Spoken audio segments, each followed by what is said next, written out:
Hello, everyone. Welcome to the Browse News broadcast. According to a report by Lianhe Zhaobao, United Nations budget officials have warned that the organization's current funds are only sufficient to maintain operations until the end of August. This critical financial shortage is primarily driven by the failure of major donor nations, specifically the United States and China, to fully pay their regular budget dues. Treasurer Chandramouli Ramanathan stated that without immediate payments, the UN will run out of cash by September. To ensure the continuity of essential operations and prepare for the annual high-level week of the UN General Assembly, the organization may have to delay other payments. The United States, which is responsible for 22% of the UN's regular budget, currently owes approximately $2 billion in accumulated unpaid dues. Meanwhile, China has paid some fees, but still owes about $430 million. While China typically pays in installments and the U.S. has promised to make payments soon. The U.S. has promised to make payments soon. The UN has had to rely on aggressive spending cuts and budget adjustments to extend its operational runway from July to the end of August. According to a report by Lianhe Zhaobao, the U.S. Nuclear Regulatory Commission, NRC, has proposed a plan to eliminate the nearly 50-year-old radiation protection principle known as ALARA, as low as reasonably achievable. In its place, the Commission suggests introducing a more flexible, risk-rated, and cost-effective regulatory framework.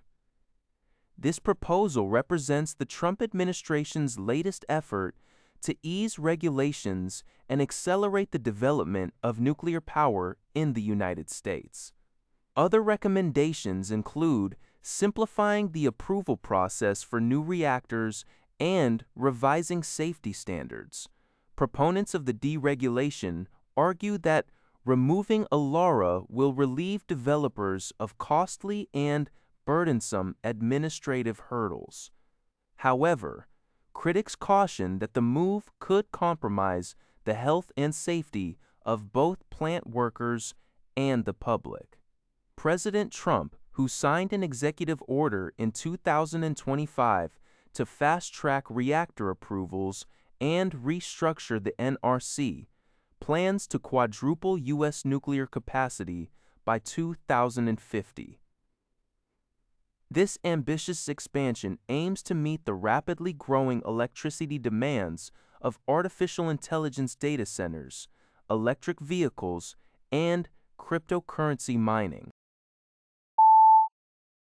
According to Nippon TV News, NNN, Chinese authorities in Beijing's Chaoyang district have released details regarding a light aircraft that crashed into the city's tallest skyscraper on June 26. The pilot, who died instantly in the crash, has been identified as a 66-year-old unemployed man. After taking off from an airfield, the plane deviated from its designated flight zone before striking the building. Authorities concluded that the incident was a deliberate act resulting from the pilot's personal struggles, noting that he was divorced, lived alone, and had long suffered from severe insomnia and anxiety. Furthermore, investigators discovered multiple entries in his diary expressing suicidal thoughts.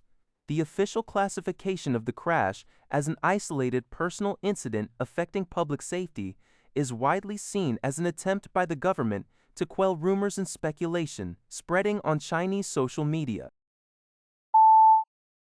According to a report by Nippon TV News NNN, a tragic road accident occurred in Mukden, northeastern Thailand, on July 2026, when a pickup truck driven by an 11-year-old boy crashed into a procession of Buddhist monks. The collision resulted in the deaths of 8 monks and left 14 others injured. The monks were on a spiritual pilgrimage as part of their training, walking towards a temple located approximately 260 kilometers away, when the vehicle plowed into them. Local media reported that the 11-year-old boy is believed to have driven his parents' vehicle without their permission. Following the incident, the boy's relatives claimed that he has a disability. Local authorities are currently conducting a careful and thorough investigation to confirm these claims and determine the precise circumstances surrounding the crash.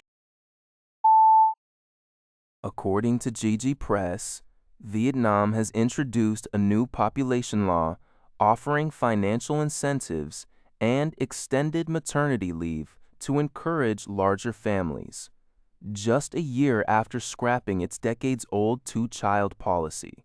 Under the new measures, mothers having a second child will receive an extra month of maternity leave, free prenatal and newborn screenings, and one-off cash bonuses of up to $228.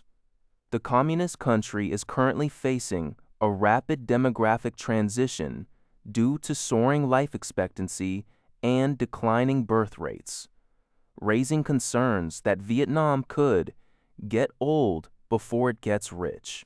Economists warn that these trends could trigger severe labor shortages and strain the national social safety net in the coming decades. However, the new incentives may not be enough to shift trends. Many couples cite the high costs of housing and childcare as major barriers to having more children, noting that the provided bonuses are insufficient compared to the long-term financial pressure. UNFPA experts also emphasize that continuous support throughout child-rearing, rather than one-off cash bonuses, is key to encouraging couples to expand their families. That's all for this video. Thank you for watching. See you in the next video.